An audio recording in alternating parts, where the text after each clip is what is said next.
le kit d'extension PE de 300 mètres. Ces deux petits boîtiers vont communiquer via un seul et long câble Ethernet.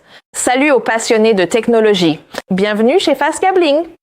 Voici une connexion Starlink fiable à faible latence, mais c'est ici que le travail doit se faire. Une grange, un atelier avec des objets connectés à 300 mètres à travers bois et terrain escarpés. Notre client avait donc un problème de 300 mètres. Aujourd'hui, on résout ça sans fibre ni pont sans fil, en contournant les règles de l'Ethernet. Créons cette connexion impossible. D'abord, la question évidente, pourquoi ne pas tirer un très long câble? Eh bien, les règles de l'Ethernet fixent la limite à 100 mètres. On peut tirer un câble plus long. Le signal de données pourrait survivre, mais l'alimentation, elle, finit par lâcher. C'est comme boire un milkshake épais avec une paille de 3 mètres. On n'obtient rien. D'accord. Et les ponts sans fil? Des antennes point à point?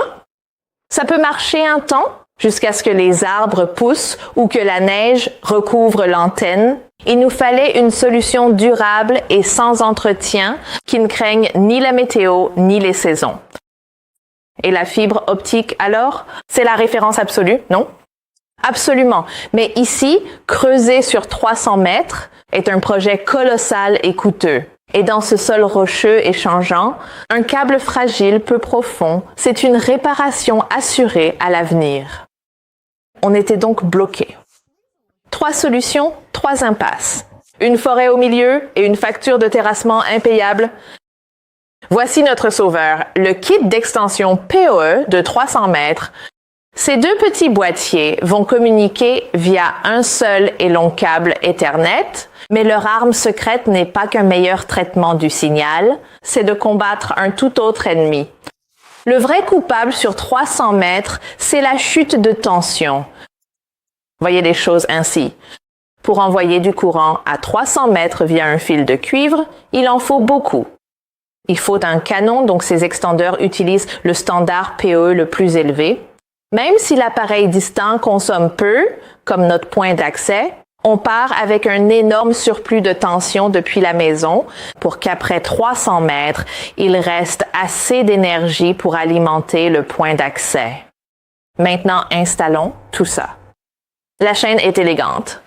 Ça commence avec votre antenne Starlink et votre routeur Starlink, mais comme le routeur Starlink n'a pas de port Ethernet, c'est pourquoi nous devons ajouter cet adaptateur pour pouvoir utiliser un court cordon de raccordement pour connecter le routeur directement à quoi? Notre injecteur PoE, c'est notre canon à tension.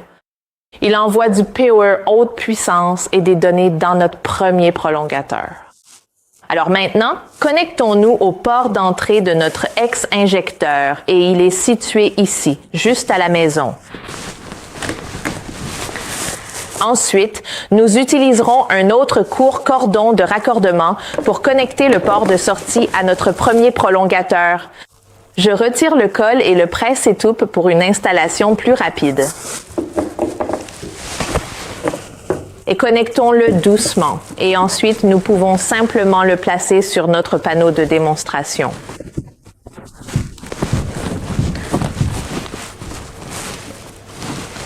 Maintenant, le prolongateur envoie le signal vers notre câble 4-6 d'enterrement direct de 300 mètres. Donc, nous connectons juste une extrémité de notre câble de 300 mètres dans notre premier prolongateur. Maintenant, nous ajouterons une pièce critique ici plus tard, mais maintenant, le câble traverse les bois. Pas besoin de trancher. Juste un simple enterrement direct et au chalet, le signal atteint notre deuxième prolongateur. Alors, connectons l'autre extrémité de notre câble de 300 mètres dans le deuxième prolongateur et encore une fois, plaçons-le sur notre panneau de démonstration. Et enfin, ce prolongateur va fournir des données parfaitement propres et fiables, ainsi qu'une alimentation ABC vraiment parfaite à notre point d'accès Wi-Fi.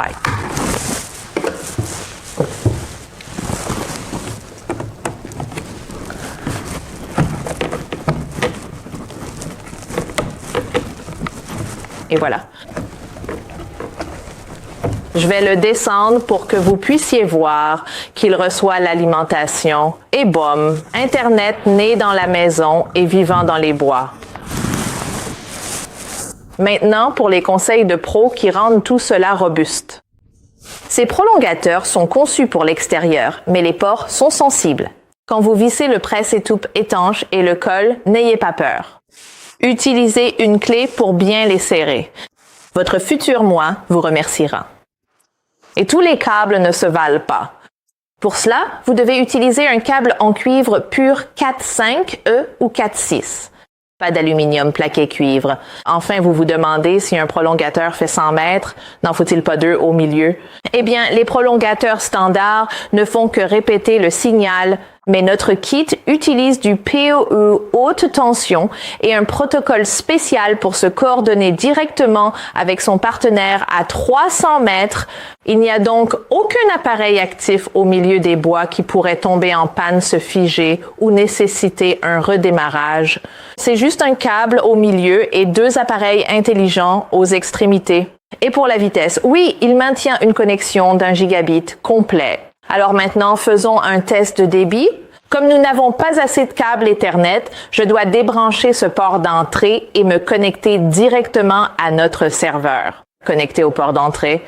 On peut maintenant tester la connexion intermédiaire pour voir si elle atteint la vitesse du gigabit. Prenons notre ordinateur portable ici. Débranchons notre point d'accès Wi-Fi et connectons notre ordinateur directement au second prolongateur à 300 mètres. Alors laissez-moi taper notre adresse.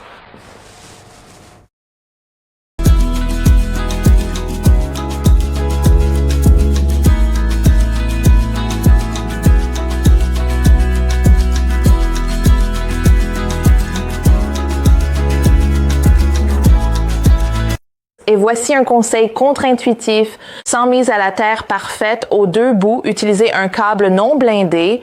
Un blindage mal mis à la terre peut en fait favoriser les dommages causés par la foudre. Ce qui nous amène à nos gardiens, les parasurtenseurs. Ceux-là sont indispensables. Vous les placez là où le câble entre et sort de chaque bâtiment. Ils protègent votre matériel coûteux de l'électricité statique ou de la foudre. Ce long câble est une antenne, mais ceux-ci sont votre assurance. Installons-les.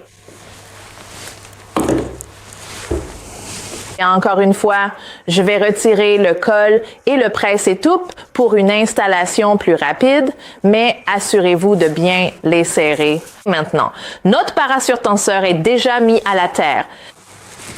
Je vais débrancher le câble de 300 mètres et le connecter au port d'entrée. La surtension entre ici. On utilise un court cordon pour connecter le port de sortie de notre parasurtenseur. Ainsi, nous obtenons une énergie propre vers notre prolongateur et vous pouvez voir que c'est un parasurtenseur monté sur Raildin. Alors maintenant, je vais le monter. Très bien. Et connectez-le directement à notre premier prolongateur. D'accord. Ce côté est donc fini, mais un parasurtenseur est aussi requis pour protéger les deux bouts. À nouveau, je vais débrancher le câble Ethernet de 300 mètres, le brancher sur le port d'entrée et utiliser un autre cordon court, brancher le port de sortie pour envoyer une énergie propre et stable vers le prolongateur.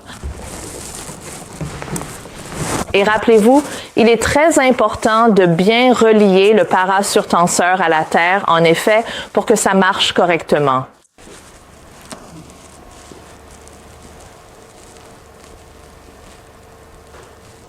C'est la solution idéale pour les zones rurales, fermes ou domaines où la source et le besoin d'Internet sont séparés par la géographie, pas la logique. Fiable, discret et sans entretien.